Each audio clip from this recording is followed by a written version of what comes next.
That was too close. That Fontaine is a real nasty piece of work.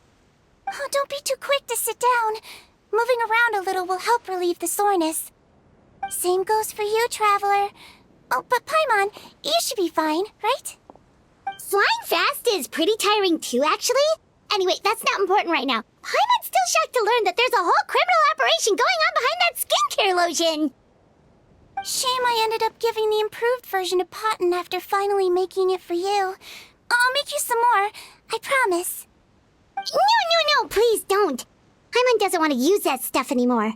Still, it was a pretty good job that Paimon wanted to buy some in the first place, huh? It ended up saving everyone's lives. That's gotta count for something. Yeah, Paimon was just kidding. Head nurse. I've done a final head count of our team and the criminals. Everyone's here and doing fine.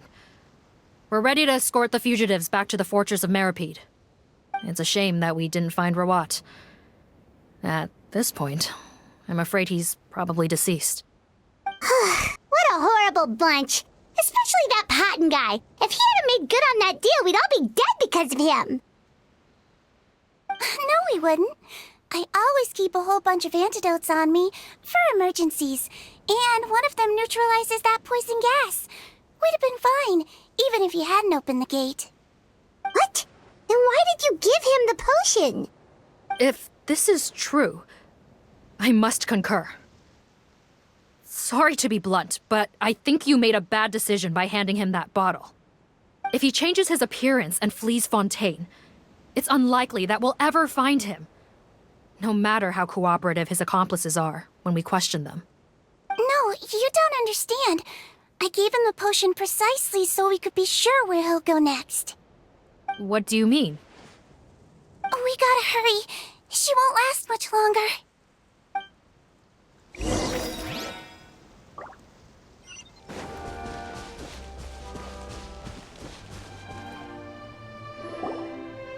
Don't move a muscle. I might be short, but I pack a mean punch.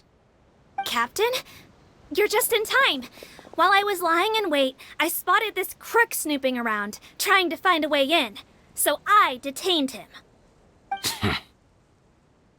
Oh, his face. Are you... Fontaine?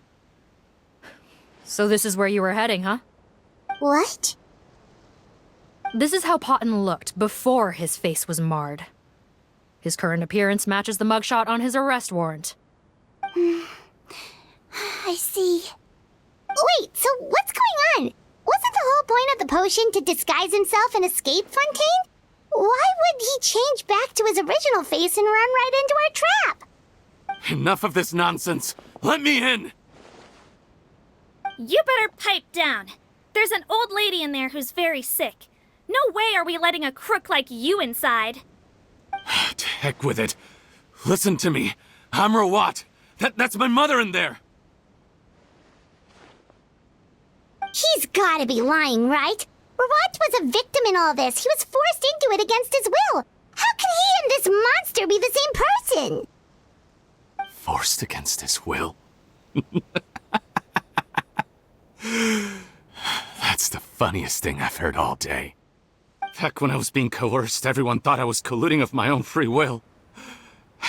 And then when I actually became a criminal in my own right, you all suddenly thought I must be under duress.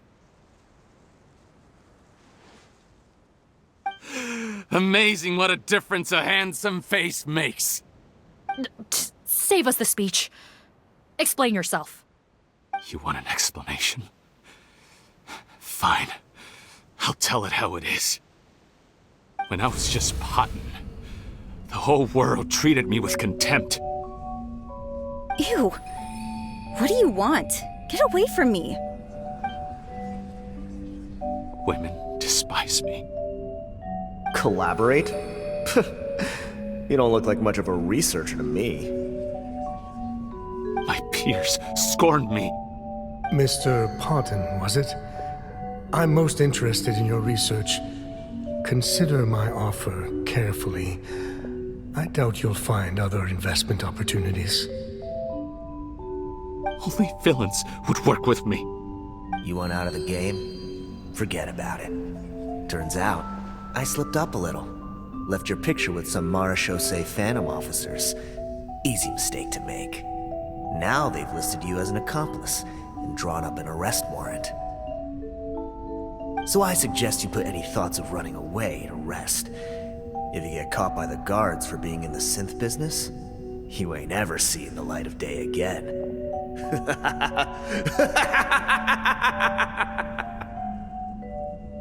There was no way out for me. Until I could stop being Potton. Mr. Rawat, I have something I'd like to tell you. I became popular with women. This new potion you developed is fascinating. Genius, in fact. Would you consider working with me? I'd be happy to sign a licensing agreement. My peers looked up to me. Okay, I'm very interested in your research, sir. You must no doubt have offers from countless investors, so far be it for me to ask for a full collaboration, per se. I merely wanted to express my interest. No pressure at all, naturally. And the villains even began to fear me. Becoming Rawat showed me what a superficial world we live in. But I did not hold a grudge. After all, this superficiality could be made to work in my favor. Or so I thought. But alas, the world seemed bent on finding a reason to make me despise it. Mother, I'm back. How are you doing? Who are you? I bought the best medicine Mora could buy, but nothing would cure her illness. In the end, I hoped she'd at least be able to see her son one last time before she passed, but when everyone else rejected me, the only person who cared about me was my mother. Then, when I became a rising star in the Fontaine Research Institute, I was unrecognizable to her. I have to let her see me again. Even if it means donning my own wretched, ugly face. Well, is that enough explaining for you? Now do you understand? Let me inside already! Have you ever considered if you'll even be able to look your mother in the eyes after what you've done? You found a way to completely change your identity.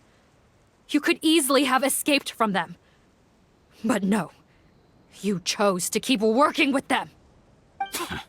Why would I want to give up on such a lucrative business? The profits were dozens of times that of the synth business, and it was all above board.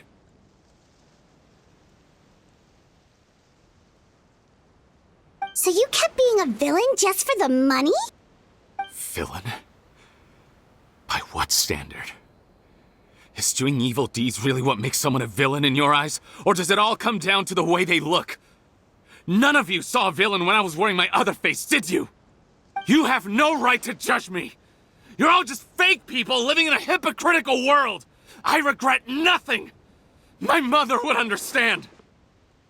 You're a villain to the core! But especially that tongue! Honestly, I don't see a villain when I look at your current face either. Don't humor me. You don't seem surprised by my confession in the least. How long have you known the truth? I didn't know anything for sure until you chose to take that potion bottle and spare our lives. But if you're asking when I started suspecting you, it was the first time you came to see me at the infirmary. I had to confirm my suspicions. That's why I chose to join this investigation. Are you kidding me? A young, promising researcher and a wretched criminal? What on earth gave you the idea that they could be one and the same person? Well, there were no visual clues. This potion's face-changing effects are very powerful. Even as a Melusine, I couldn't see through the disguise. But I believe I understand humanity a little better than most of my kind. Humans have certain fundamental qualities that do not change with their appearance. Fundamental qualities, huh? So you think you're the one who's seen through me, do you? Most people probably don't know this, but I think I can guess what your deal is. Melusine constitutions are very close to that of water, so it stands to reason that the potion should work on them too. You use it yourself, didn't you? That's why you have a human appearance. Sigewinne? Yes, you're right.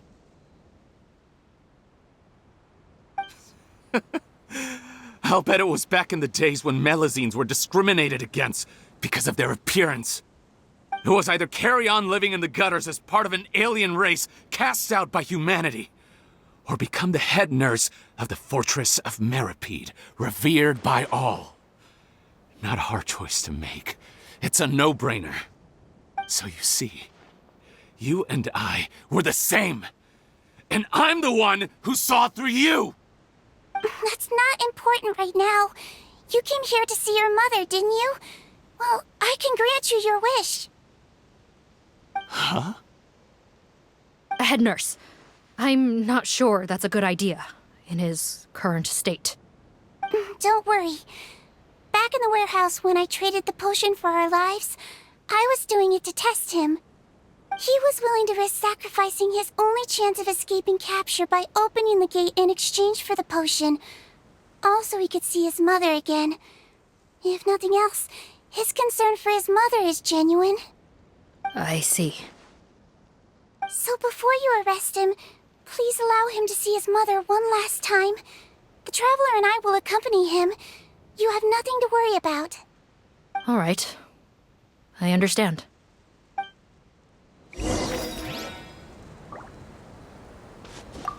Join the head nurse inside. If he tries anything at all, shout. I don't trust this guy much. Be careful.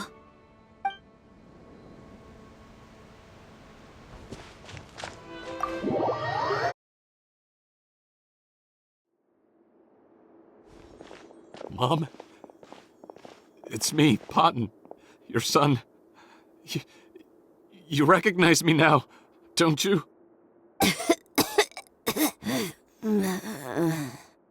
Mom, what's wrong? I'm sorry, but I have some bad news. I examined your mother last time we were here, and it appears that due to her prolonged fever, she's lost her eyesight. What? Your appearance no longer has any bearing on her ability to recognize you. But there are always other ways to remind our loved ones who we are. Wouldn't you say? No, it can't be. Please, Mom, open your eyes. It's me, your son, Fontaine. If you really can't see my face, then here, take my hand. Tell me you feel your son's hand. I've done so much to get to this point. Please, you have to recognize me. No. The temperature of his palm must have changed. I'm sorry. It seems I couldn't bring him back to you after all.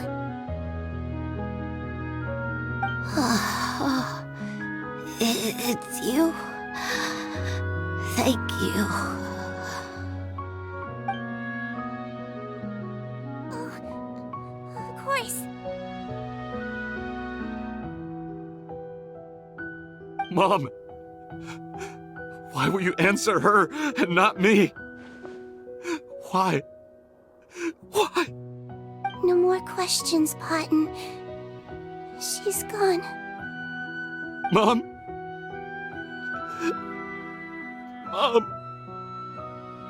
I'm sorry to say this, Fontaine, but you and I are not the same.